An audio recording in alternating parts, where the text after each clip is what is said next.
ultra Tuscan orange grapefruit. My God, America is imploding.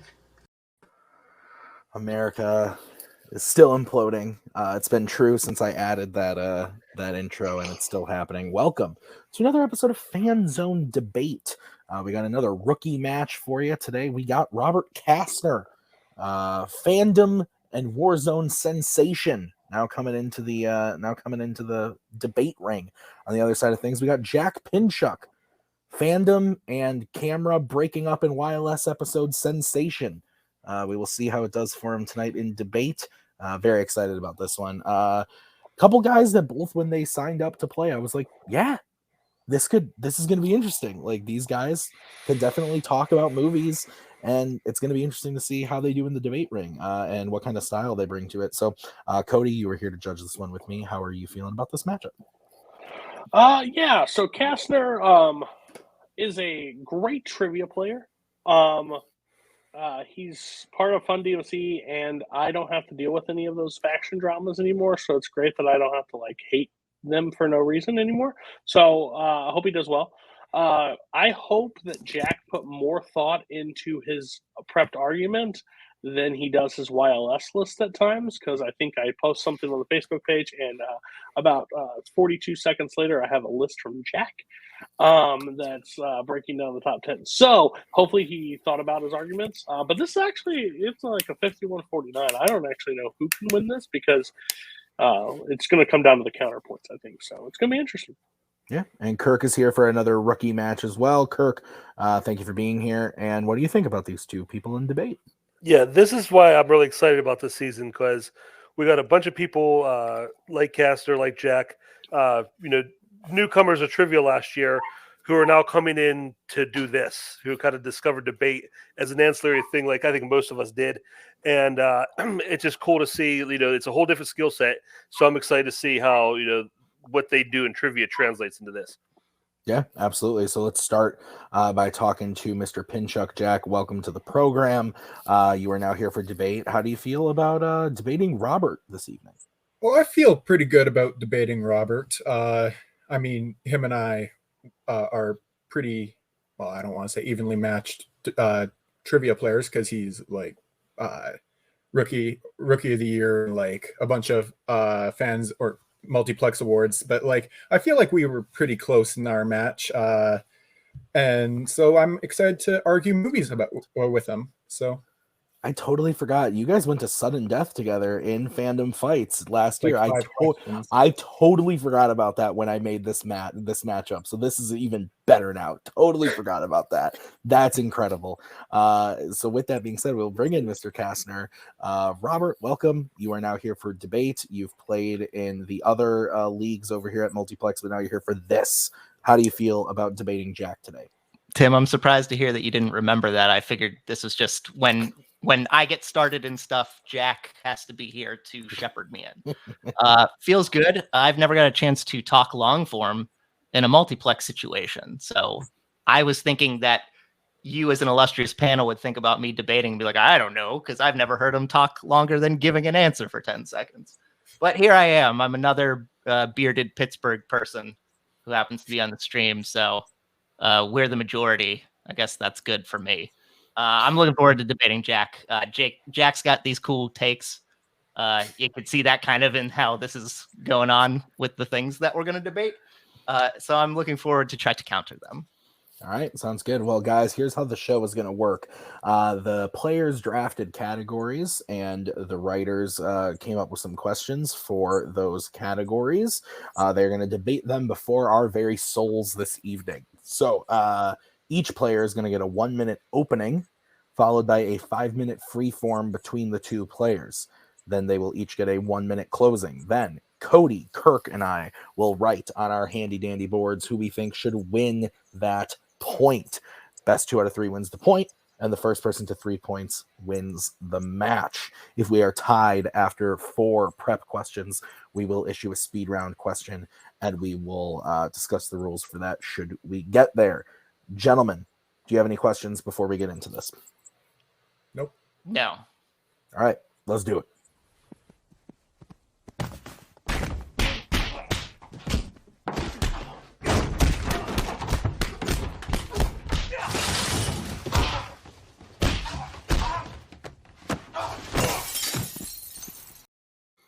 right, it is time to fight with our first question, which was drafted by Mr. Pinkchuk in my favorite category, and he was specific with this one. Good job, Jack, because I might have tried to screw you otherwise. Jack specifically did live action Lord of the Rings. So your question in Middle Earth live action Lord of the Rings is, which Lord of the Rings character would be the worst roommate? Lots of options here. Jack, you drafted this, so you're going to get to kick this one off. You have 1 minute to open your argument when you start talking, and I will come in to give you a 10-second warning when the time comes. Okay. What is it that makes a terrible roommate? I would know, I've had a couple of them, but someone that is selfish, arrogant, lazy, fire hazard, and above all of that, a disgusting eater. And there is no character in the Lord of the Rings trilogy that embodies all of that better than Denethor. He is just the most delusional man in Middle Earth, and I guess for now I'll just concede the rest of my time to the freeform. Okay, conceding about 30 seconds of time. We will move over to Robert, who will open his argument. Robert, you have 1 minute to open your argument when you start talking. Gentlemen and gentlemen of the deciding jury here, what I want from a roommate is someone who's responsible for themselves, someone who can have a good time, keep to themselves whenever you have company on occasion, and someone who contributes to the well-being of your dwelling. Amongst our options, one person has someone who is a human who you can reason with. I chose Shelob, a demon spider who likes to indiscriminately eat sentient beings, someone who you have to fear for your life on all the time, and someone who's going to mess up your domicile without consideration, not going to contribute to the well-being of your living space. Good luck having them go to shop or whatever, because she's not going to do that. She's going to hang out in her cave in her room all the time and not really set up so that you're having a good time where you're living. Again, Exhibit A, one person's a human. On Exhibit B, on my side, demon spider. That's all I have to say. All right. Shelob, Denethor. 5 minute freeform. When one of you starts talking, please don't talk over each other, or I will come in and beat you with a stick. Go ahead, Jack. You got it. Okay. Yeah, so here's the thing. Like, Shelob, of course, giant spider, very intimidating prospect for a roommate. But if I'm going to be living with Shelob as a roommate, then we have clearly signed some kind of a lease together. And honestly, Shelob, not totally useless, can contribute to the house. Have you ever heard of pest control? She could take care of any pests you've got in the house. Plus, she's a neat eater, which is so much better than Denethor, having a meal with Denethor. Neat eater, but terrible as it comes to maintaining the living space with all the webbing that's around. And I don't know how you could get Shelob to agree to anything unless you have the Light of Arendelle in your back pocket, and you probably don't have that unless you were in Lothlorien. And if you have to go there, that's a long trip with a lot of costs and expenses, probably gas. Yeah, there's a lot of journeying that you have to do to try to get that to be agreed upon. And what you're saying about Denethor, about being a hazard of fire, I will say that given what's going on in the world nowadays in the U.S. with the bomb cyclones and stuff, I want someone who knows their way around a fire, because they'll keep me warm as I'm trying to survive all the coldness that's happening. If your definition of knowing their way around fire is lighting themselves on fire, then I guess you've got your man there with Denethor. But here's the thing. Denethor is the biggest, and I cannot stress this enough, the biggest sad sack of a man in this franchise, who I cannot think of a scene where he did not bring up his dead son more than 4 or less than 4 times, because that is just the biggest buzzkill. And honestly, Shelob keeps to herself, which is really nice. And if you're around the house and Shelob's there, have you heard of exposure therapy? Because I am someone who is severely arachnophobic, and I would rather live with Shelob than Denethor. Well, Denethor, before there was wartime issues, did keep the kingdom going and would have been operating fairly standardly, if not for the fact that there was impending doom on its way. yeah, I mean, Denethor can keep to himself a little bit, but at least he will contribute, and he's reasoned with as a human. And you mentioned that he always brings up his dead son. He does have servants. He does like to eat, be merry, and be entertained. So at least your living space would be sort of like a party central and keep things interesting. And as the steward of Gondor, more than likely they have servants running around. You get to take advantage of the fact that he has money, his servants hanging out with you, doing all kinds of stuff for you, keeping you cleaned and fed. Shelob doesn't do any of that. Shelob's going to keep you up all night because that's when she does most of her grazing and whatnot. So good luck getting any sleep. If when we're talking about like contributing to rent, Shelob would only contribute money if she was stealing it from the dead bodies of people. And if there's dead bodies around your place, that makes you somewhat of an accessory to murder and stealing, which does bring about moral and ethical dilemmas. Let's talk about the rent situation, or what that would look like. Mm-hmm. Say you had to shoulder most of the rent month to month, which I know I could manage that fine enough. But if I came up a little short and the landlord came knocking at the door, who would be there to kind of intimidate him into a couple more days of getting the rent in? Shelob. Like I said, there are plus sides to having Shelob as a roommate. They're not like... You mean like potentially getting poisoned? Let's talk about like when how she could paralyze someone for like a few hours and 1 minute. Whatever. Okay. Let's talk about that for a moment. How her stinger, because if you're having like a family Christmas or something, Denethor is going to be just the worst possible person to have there. Shelob, at least, like, she'll keep to herself probably, but and even then, if one of your relatives is just beyond is just so drunk and beyond reason, then she can come down, sting, paralyze for a couple hours, and let them just sleep it off. There. I love the scenario you're painting, Jack, but it's unrealistic. And speaking about keeping the peace, Denethor does have access to the Guard of the Citadel. And there's an important thing about the Guard of the Citadel. He did hire a halfling to be part of the Guard of the Citadel. So we know that he doesn't have any issue with race. So in situations where you have people coming up, Thanksgiving dinners and whatnot, you won't have any awkward race conversations. Holy shit. Robert, you get to start your closing. You have 1 minute when you start talking.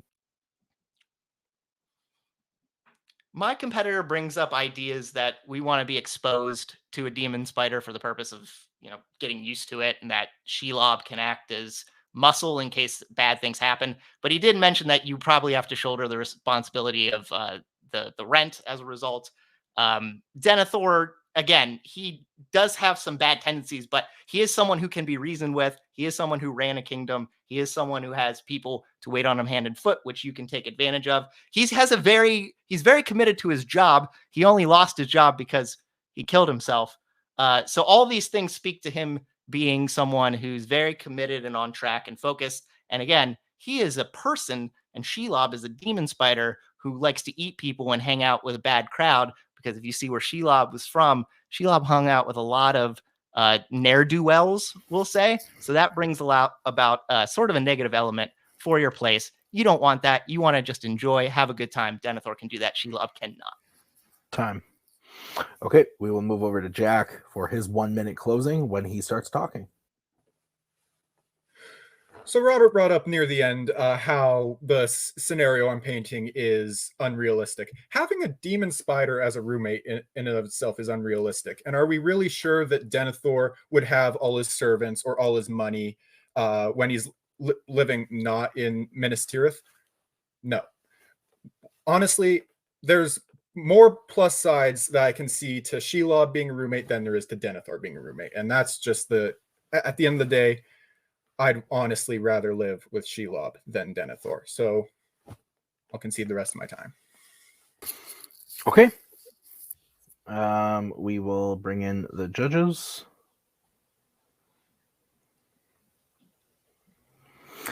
And get rolling. Judges, are we prepared? I am ready. Okay. I'm going to start this one off. I went with Robbie C on this one.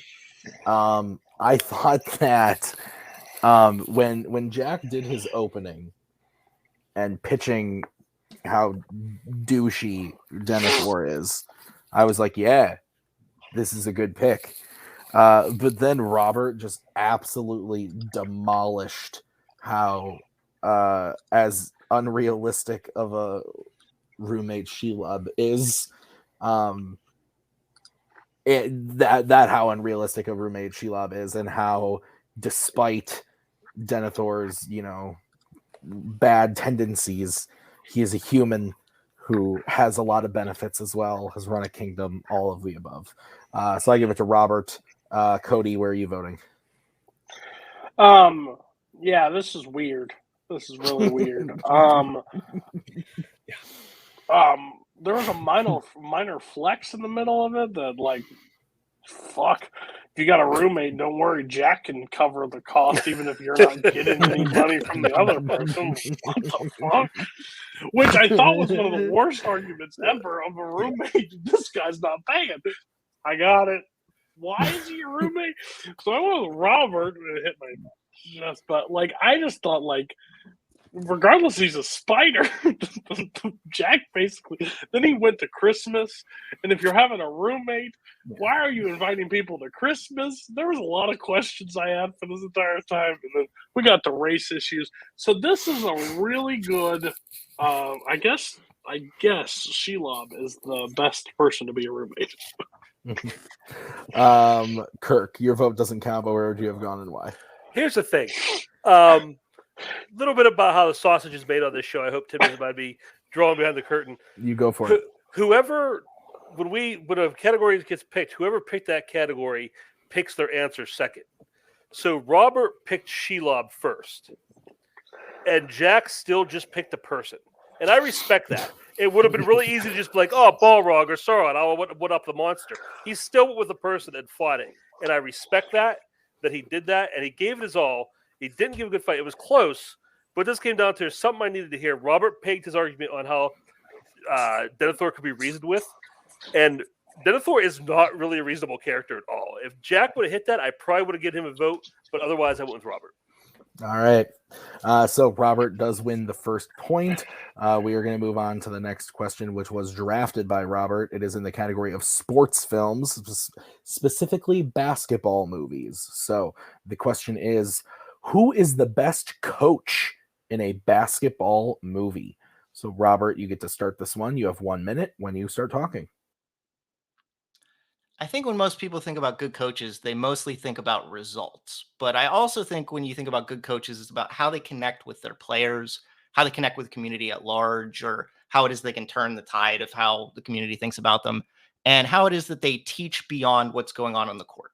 I picked Norman Dale from Hoosiers. Now, beyond the fact that he hadn't coached for like 12 years and then came in and took this small school in Indiana that never had any business, only had 7 players. And by the way, only 7 unathletic white players in the 1950s, took them to a state championship, got them over beside what the main community was thinking about how it is a basketball team should run.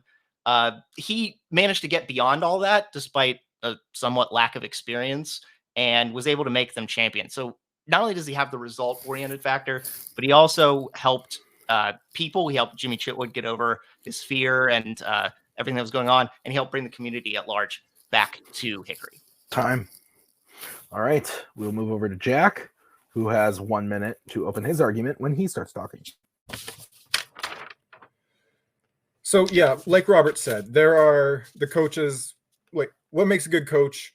Obviously, results matter. And that's something that Ken Carter did, honestly, almost better than Norman Dale, turning a 4-22 team into a 16-0 team the next season. That's remarkable in and of itself.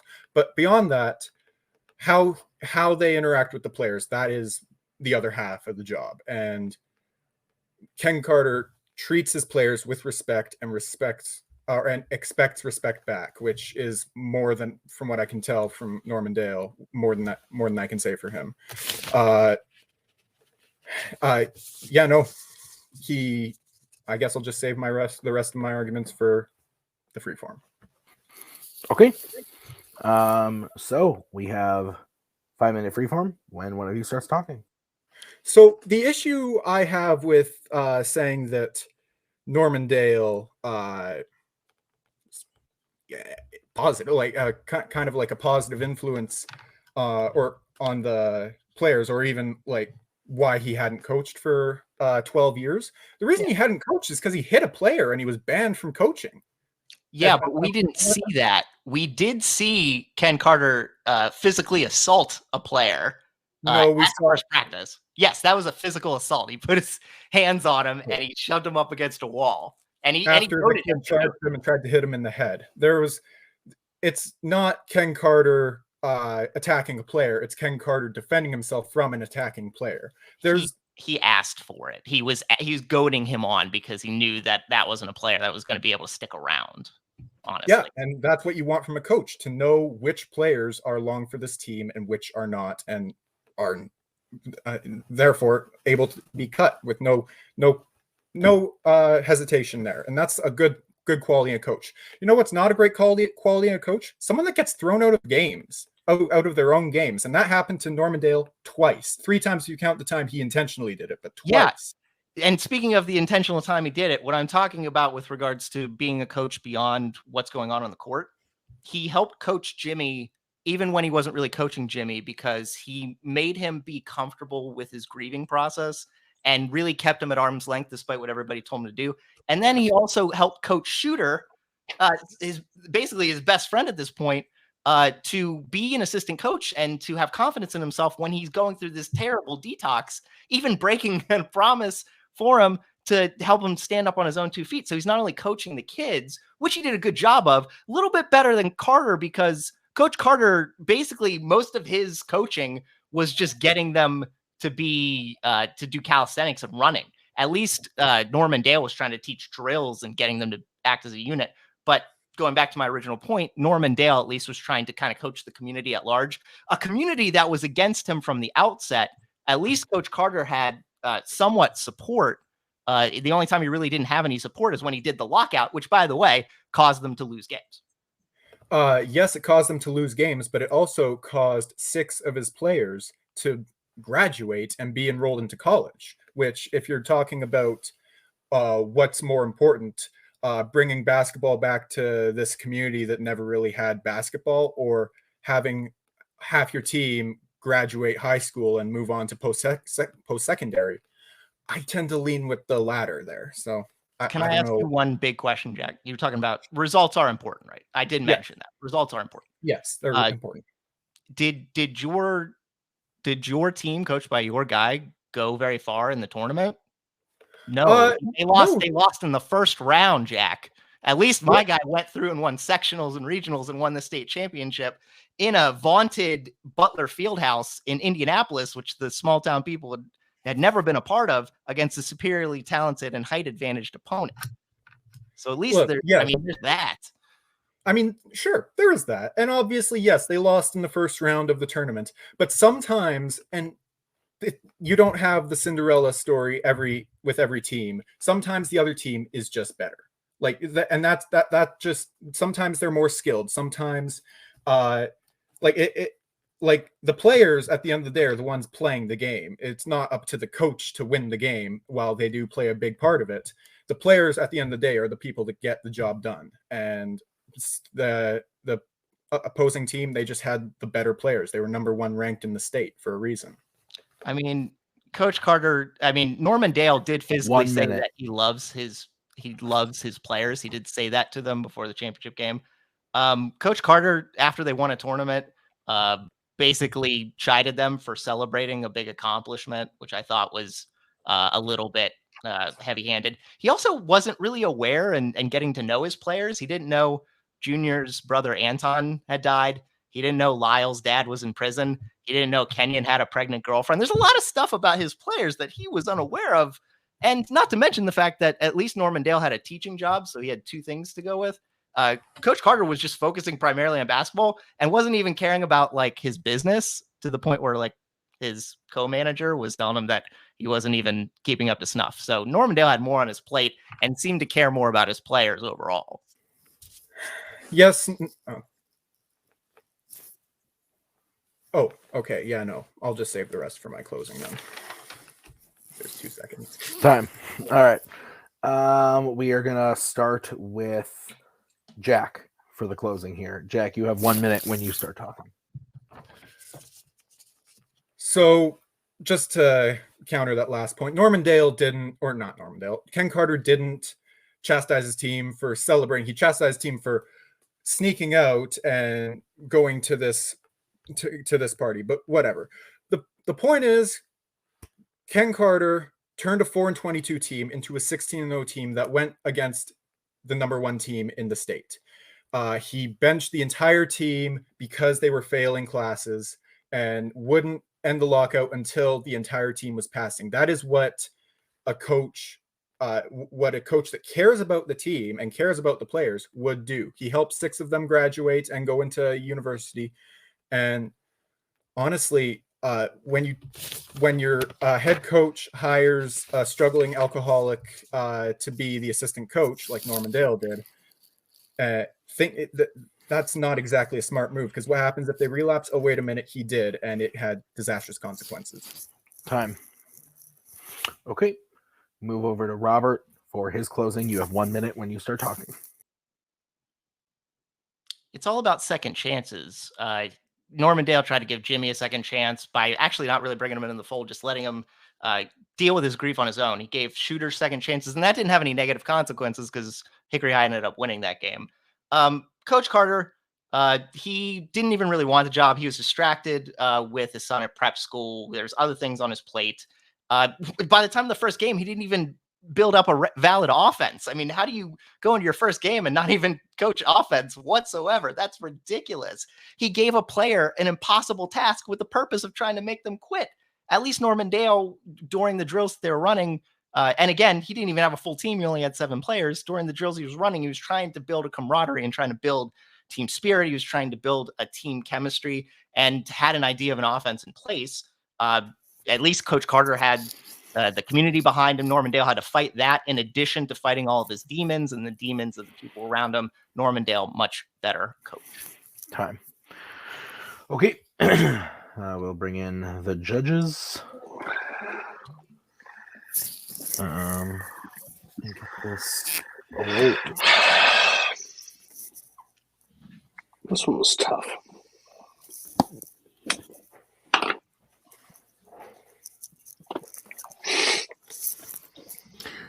All right. We all ready? Mm-hmm. Kirk, you start. Okay. Cody's right. This was tough. It was close. It was a little hard for me because I've seen one of these movies, haven't seen the other, so I really tried to focus just on what I was hearing and not what I knew about the movies. Try to balance it out. They both had a lot of good points about the results and winning and the relationships. The one thing that won me over, I gave my point to Jack because I really like how Jack focused on the results. Like I said, it's not about winning every game. He took them from 4 and whatever to 6-0. Don't have to win every game. Plus, he focused on the educational aspects, which I don't think Robert had a counter for that much. The importance of getting them to graduate, getting to college, make sure they're passing. So the combination of those two is what put Jack over the edge for me. All right, I went with Castner. I thought that I agree with everything Kirk is saying. I thought that Jack's closing in particular was quite strong, was probably the strongest part of this whole argument. But I thought that Robert did enough to explain to me why Coach Carter was maybe a little bit harder on his players than he needed to be, physically and verbally, and that maybe some of the actions were noble with the school and stuff, but overall didn't create great relationships with the kids. He convinced me of that. I've like you, Kirk, have seen one of these movies and haven't seen the other, so I was going off that stuff, and that to me actually won Robert over for me. So I went with Robert. So Cody gets to decide this one. I'm going to lead with Rich Men. Love the movie. I think it's great.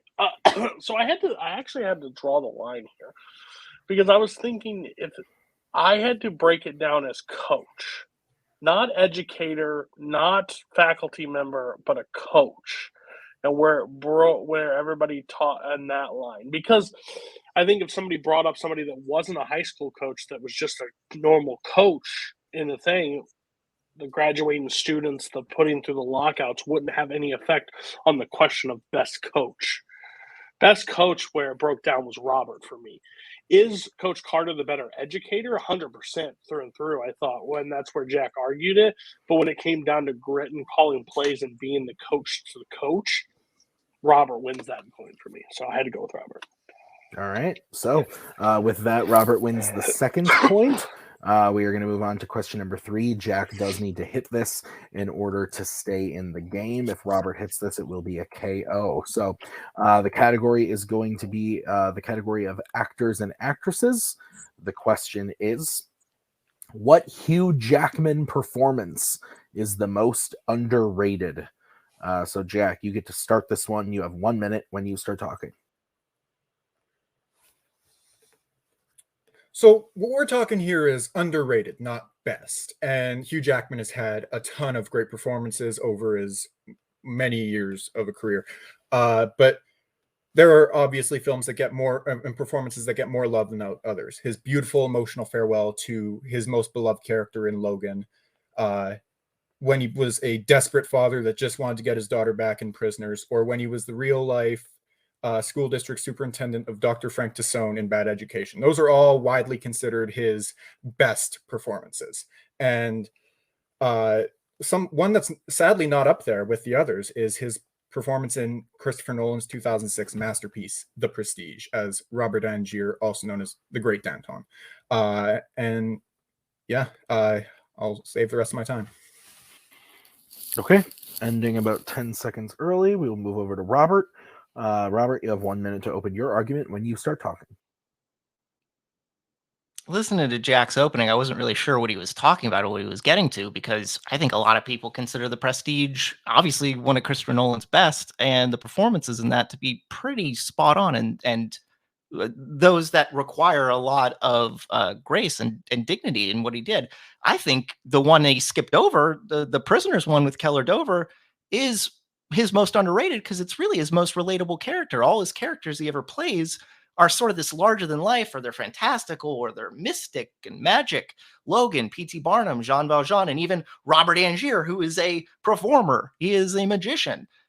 We've never really seen Hugh Jackman play a character with this level of intense darkness that you can relate to as a man of faith who's trying to do all he can for his kids and trying to get over his drinking problem. And I mean, there's more realism in this than anything I think that he does as Robert Angier. So thus, this makes the Keller Dover performance in Prisoners much more underrated, I believe. Time. Okay. You guys have 5 minute freeform when one of you starts talking. Okay. So, Jack, do you mind if I go first this time? Yeah, go ahead. Go ahead. So Robert Angier is a magician. He's a showman on stage. There's a lot of similarities to other characters he's played, beyond the fact that, for a large part of it, people kind of presume that he's dead, and we're sort of living with him through what it is that Borden's reading through the diaries. He's another character who's is searching for answers that he can't explain, a la Logan. That's sort of kind of similar to that. I kind of think there's a lot of scenes in The Prestige, while he's doing a lot, I kind of think he's being outperformed, especially by Christian Bale, but even in situations by Michael Caine and even Scarlett Johansson. So what is it about Robert Angier that sort of brings this all together as an underrated performance? How about what you just said about him, about people saying that he's constantly outshone by Christian Bale or Michael Caine? He's not the performance that people think of when they think of The Prestige. They think of Christian Bale and his great dual performance in that movie, or Michael Caine and his character and his relationship with Hugh Jackman. But they don't often focus on Hugh Jackman's performance itself. Like Prisoners, you want to talk about performances that people have looked at as great. You to look at his performance in Prisoners. Have you ever heard of Oscar buzz? Because that's he got a ton of Oscar buzz for that movie. Didn't get a nomination, unfortunately. There was nothing going on in 2006 when The Prestige rolled out. No one was talking about his performance, and it really hurts because that's one of his better performances, and people aren't talking or don't talk about it. I mean, was there a lot of Oscar buzz for Prisoners? I mean, there was stuff. I remember a lot happening with Jake Gyllenhaal because Jake Gyllenhaal is sort of the heartbeat of it. But in reality, there's a lot that comes through with the Keller Dover performance, this unmitigated rage in his interactions with everyone, no matter if it's friends or family or anyone he knows, talking about his daughter's disappearance. He's sort of a detective. We never get to really see Hugh Jackman as a detective. He's sort of the second banana there to Loki, and he gets to sort of play this darker, grittier, abusive version. He gets to be the id to Loki's super ego. Loki's working within the conventional aspects of the law, and Keller's acting outside the law, and he's trying to bottle up those demons, literally in some cases, because he's going through those the drinking problems that he has, and basically everything that's sort of created with the Denis Villeneuve atmosphere is sort of embodied by his attitude and his feelings of hopelessness and depression and desperation. Is there really a lot of difference in the Angier performance between him and Christian Bale? They're both obsessive magicians who are trying to one-up each other. What's the difference? Well, the difference is Hugh Jackman has, in his performance, he's known loss. He lost his wife when performing a mad trick with the water tank. But no, I want to go back to Prisoners for a second, because I agree with you. Prisoners is a phenomenal performance, and honestly, one of my favorite performances in any film ever. But once again, we're talking underrated. No one puts The Prestige up there with Prisoners, Bad Education, Logan, or anytime he was Wolverine, basically. But like The Prestige has some phenomenal moments of Hugh Jackman's performance. Everything from when his wife died on stage to her funeral, the whole "you don't know" scene. That is heartbreaking. The failed bullet catch when he sabotages Borden's trick, or his final monologue, one of the most heartbreaking monologues or final monologues in a movie ever. And Hugh Jackman delivers on that. But once again, it's not that performance itself isn't recognized. There's aspects of it that are right up there with Prisoners, like Obsession. Both movies deal with that. But no one talks about The Prestige in the same vein as Prisoners. I think you're giving him a little too much credit with regards to how Prisoners was perceived, because I think a lot of people thought it was one note because he was basically just angry a lot. But there's a lot of subtlety in the less uproarious moments that happen within that film. I think there's a lot of reliance in The Prestige on the mysticism and the mystery, which is sort of goes hand in hand with the Christopher Nolan movie, to keep the interest in the film and the plot and what's going on beyond just what's going on in the performances. And Bale in that, I think, is the more tragic story overall, obviously. And I don't think Hugh Jackman succeeds in that role without having this mirror and with Bale in place to absorb his hatred and jealousy. So I don't think it's that underrated. Time. Okay. Robert, you get to close first. You have 1 minute when you start talking. Like I would just to portend and just to kind of advance what I was saying before, I think Jack is giving the Prisoner's performance a little too much hype than what it was actually getting. I think a lot of people sort of written it off. It was a Denis Villeneuve movie. There was Jake Gyllenhaal doing stuff, Terrence Howard, you have Viola Davis. But I think Hugh Jackman, there's a lot of relatability in what's going on there. We don't really see that. Like I said, there's a lot of reliance in Hugh Jackman performances on what's going on around him and powers and magic, and that's sort of related in The Prestige. But in Prisoners, it's all sort of boils down to just a man who's trying to find his daughter, going beyond conventional methods to do so, which again, we don't really see. Sometimes we get Hugh Jackman with rage, but not in this vein. And I think that's what makes it more underrated than what happens in The Prestige, which again, I think there's a lot of situations where there are other performances in that blow Hugh Jackman off the map. And I mean, he was in a Christopher Nolan movie, so it wasn't like it was super underrated from the start. Time. Okay. We'll move over to Jack for his closing. You have 1 minute when you start talking.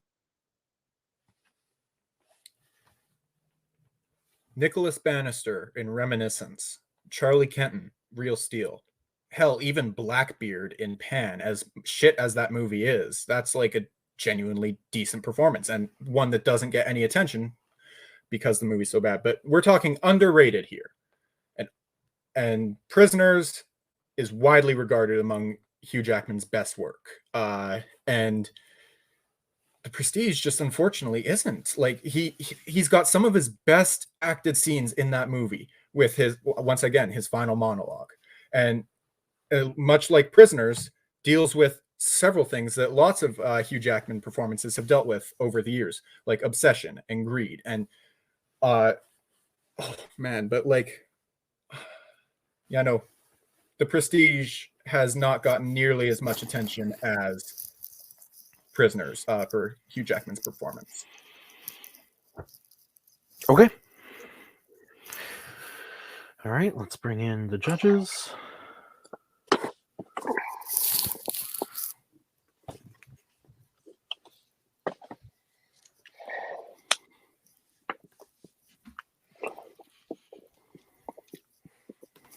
Okay.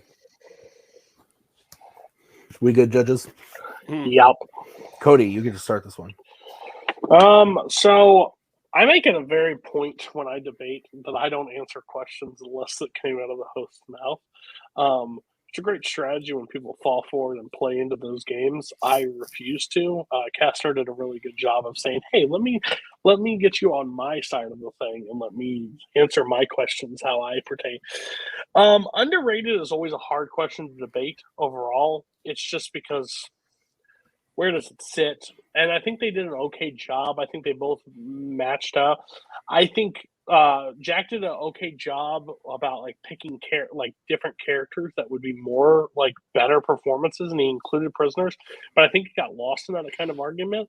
And I think I put RC, Robert Castner. I think Castner was able to bring it back to like a grounded of why his performance, and also show the praise that The Prestige gets. It was kind of a back and forth. It was kind of like you could have picked anybody in this one because it's just who presented it better, and I just think Robert used his whole time to paint it. Okay. Kirk. Yeah, I'm with Cody. Underrated, overrated are the hardest questions to fight, the hardest questions to judge, because how do you quantify it? You know, is it about? It always comes down to, you know, what's a better performance between this or worse performance? What's more? And you get all that, you know, like, oh well, nobody says anything about it. Well, I hear people talk about it. So it's a lot of hearsay and a lot of it's not you guys. Don't take it personal, because I don't think anybody's ever argued this one of these questions perfectly. So I had to get in there and find some things to grasp onto, because just a lot of information coming as a lot of it didn't pertain. Robert started, you know, talking about the underrated thing, and at first I was like, nah, that really doesn't have anything to do with it. But by the end, he sold me on, you know, he painted a picture of specifically why his role was underrated. So I went with Robert, where Jack, I think, just focused more on, you know, nobody talks about it. But Robert gave me concrete, this is why, you know, other people are looking at this, but they should be looking at this. And that's why I went with Robert. Right, my vote doesn't count. I weirdly also put RC on my board. I said RC Cola. I also would have given it to Robert for pretty much the exact same reasons. I think that Jack focused a little too much on like, well, nobody talks about it, and Robert was like, basically was able to give me like reasons why him in The Prestige might not even be the most underrated or best performance in that movie alone. So Robert had me convinced. I went with Robert. So that means your winner is Robert Castner by way of knockout. So we are going to start by talking to Jack. Jack, you had a good first showing. It obviously didn't end the way you probably wanted it to end, but you did well. You did well for your first time here. How are you feeling? Honestly, I feel fine, pretty much, other than being kind of difficult to breathe, but that's fine. No, honestly, I'm just upset I didn't get to argue why Alice Cullen is a better character than Carlisle, but that's about it. No, That's fair. Honestly, I'd play Robert again in any like trivia or debate. Like I think he's great to play against. Unfortunately, I just came out on the losing end this time. So yeah, no hard feelings towards you, Robert. You're a good player. Good job. All right, Jack. Well, thank you for being here. We'll get you in another match as soon as we can to maybe get you on the 1-1 column. So thanks, Jack, for being here. Let's move over to Robert. Robert, you won your first match pretty handedly with a KO. How are you feeling? I didn't ever get to get a KO in Fandom, so, and I probably won't ever get based on like who I'm going to be playing in that at some point. But no, it feels great. I agree with not being able to argue the YA thing because I wanted my wife to be able to see sort of the fruits of her labor in this because she was who I bounced off of, because even before YA, Twilight became a part of YA and Fandom, she wanted me to watch those movies. And I was like, no, I'm not going to watch those. And that came up. I'm like, guess what, honey? I have a reason to watch them now. But as it goes for debates, Jack was game the whole time. I definitely thought we were going to do that thing where I win his categories and he wins mine, and we were going to go to sudden death. So I was just happy to convince you gentlemen that I could talk and argue fairly well. And I just hope this is a sign of things to come. Yeah, absolutely. So this does mean you are going to move on. You will be now playing the winner of RJ and Kaleb Boatman. Ooh. What do you think about either of those matchups? Boy, if you had looked in a mirror, I definitely seem a lot like both of those gentlemen. No, I don't. I think it would be fun. I think Jack and I, just based on where we come from, have somewhat similar styles, and I think I have very contrasting styles to both RJ and Boatman. So I think that would make it such a fun debate. Absolutely. So we will see it after this next title match. We'll see it after that. So you'll be in that next little picture coming up. So congrats on the win and congrats on the KO. Let's get final thoughts from Kirk. I'm glad we didn't get to the YA question, because if I had to sit here and listen to people talk positive about Twilight for 5 minutes, I may have jumped out a window. But no, it was. I think Jack had a good showing. I think Jack's got potential. He knows how to, craft an argument. Just needs to tweak a little bit. I think he's, just a little more comfortable in the chair, and I think he can have a pretty solid debate career ahead of him.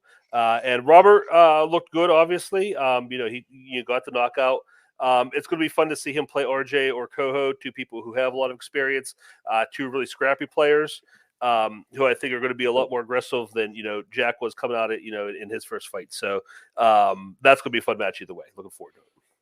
And Cody, final thoughts from you?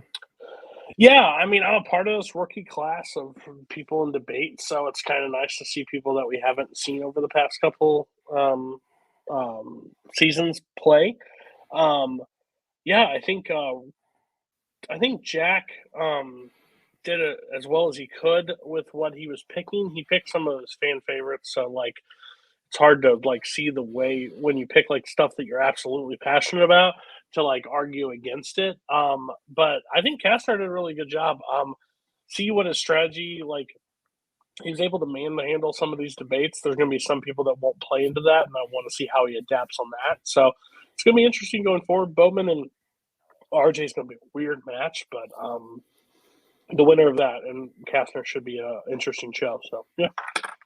All right, guys, that's going to do it for us today at Fanzone. Coming up in a couple weeks, we have the #1 contenders match, Amaru versus going up against Cameron Holtzman to go to the big one, to go to the title match against Kirk. So we'll see who wins that match coming up pretty soon. So thank you guys for watching this one. We will see you really soon with that contender match and then the title match. So thank you. We'll see you next time. Bye.